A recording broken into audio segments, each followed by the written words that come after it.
Good day kapadyak! Sa video natin ngayon, checkin natin itong PowerPlay Pro Forte Downhill Disc Wide Rim. Ang haba ng title. O tara! Kung bago ka lang sa channel ko, huwag kalimutan mag-subscribe at i-click yung bell icon para notified ka sa mga future videos ko. Diba like na rin? Okay, so itong rim na to, actually na-review ko na to kasama nung Speed 1 Torpedo. Yun nga lang, hindi naman siya sobrang nabigyan ng atensyon. So anyway, ito yung pinakamurang 40mm wide rim. So dahil itong kinuha ko ay 26er, mas mura ng konti. The more na lumalaki yung rim mo, the more din na nagmamahal siya. Pero budget meal pa rin. So itong 26er na to, ang kuha ko lang parang 600 plus ang isa. So parang 1.2 o 1.3 ang pares. Nasa 1.5 ata ang 27.5. Tapos nasa 1.8 to 2,000 ang 29er. At syempre, lalagay ko sa description below yung Shopee link kung saan ko ito nabili. Ang brand nito guys ay PowerPlay. Ang model ng rim ay Pro Forte at nakadesign siya sa downhill. So syempre, ang ginamit na material dito ay aluminum. Hindi ko lang alam kung anong grade ng aluminum. Siguro ibabase ko na lang sa presyo niya dahil budget meal nga lang siya. Siguro nasa 6,000 series na aluminum yon. Dahil yun lang din yung murang aluminum o aluminum alloy. Pag 70-75 series kasi medyo mahal yun. Yun nga lang, yun yung mas matibay at mas magaan. Yung 70-75. So out of the box, quality-wise, maganda siya. Sa pintura pa lang, saka yung pagkakahulma ng aluminum, maganda, suabe, smooth. Tapos yung aluminum niya, hindi brush o yung minsan may makikita kang rim na parang may guhit-guhit, di ba? Yun yung hindi polish. Etong rim na to, polish. Kaya yung finishing ng pintura niya, suabe, smooth. Wala kang makikitang mga linya-linya.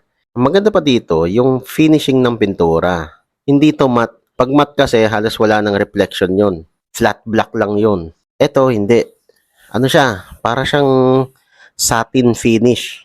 Tapos ang maganda pa dito, dahil sa atin to, medyo madulas. So, yung alikabok, hindi rin siya kumakapit. Ngayon, pagdating sa decals, sticker lang. So, kung hindi mo trip yung decals, pwede mo siyang tanggalin. Sa butas ng rayos niya, guys, walang eyelet. Normal na butas lang. So, kung mapapansin niyo dito sa butas ng rayos, hindi sila centered. Hindi nakapagitna. So, medyo nakagilid siya. Offset yung butas. Nakatutok yan kung saang drive side yung rayos. Okay, so check natin yung sukat. So, ang outside diameter niya ay 40mm. Ang lapad, 40mm. Ngayon, ang inside diameter naman, 35mm. Okay, para sa mga newbie, para saan ba yung wide rim? So, ginagamit ng wide rim para sa mga trails. Para mas supported yung bigat ng rider, supported yung impacts ng jumps, supported yung mga drops, pati yung mga lubak-lubak ng mga bato-bato, yung ugat ng puno. Lahat yan supported, kayang-kayang i-withstand ng wide rim kesa sa mga narrow rim. Kapag naka-wide rim ka, magiging wide din yung gulong mo, mas lalapad ng konti. So, mas malapad na gulong, more traction. Yun nga lang, hindi lahat ng gulong pwede sa wide rim. Hindi ka pwede maglagay ng 2.1 o 2.2 sa wide rim kasi magiging square yun. Mas required ka na gumamit ng mas malapad na gulong kapag gagamit ka ng wide rim.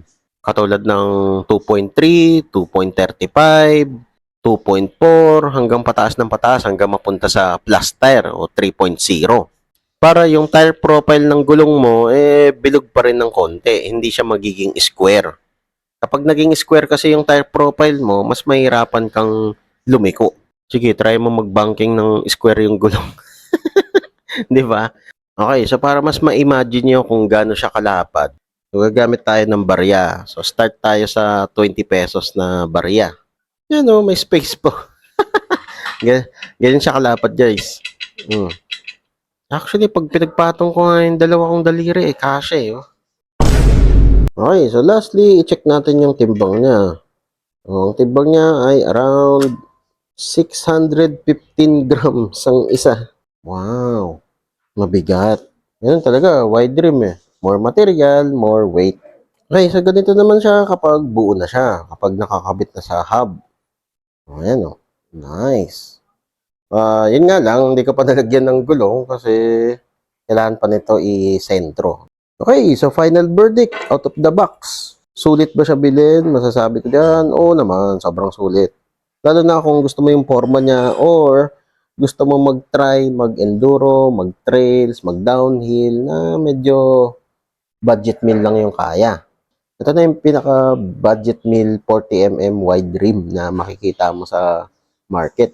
Ang hindi ko lang masasabi dito kung kakayanin niya talaga yung sobrang aggressive. Yung mala Red Bull, yung ganun ka-aggressive na riding. Yung talagang abusive na riding sa trails, sa enduro.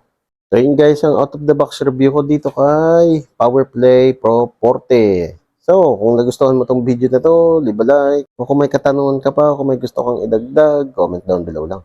Okay, so yun lang. Ayos. Whee! O kapadyak, kung na-enjoy mo tong mga video ko, leave a like at i-share mo na rin sa mga tropa pips mo. Makakatulong ito sa channel. Kung gusto mo pa manood ng ibang video, ito, meron pa tayo. Hindi tayo nauubusan. Ayan, katulad nito, saka ito. Oh, nood ka na. Madami pa tayong mga video na i-upload. Kaya, mag-subscribe at i-click yung bell icon para notified ka sa mga future videos ko. Maraming salamat. See you next time.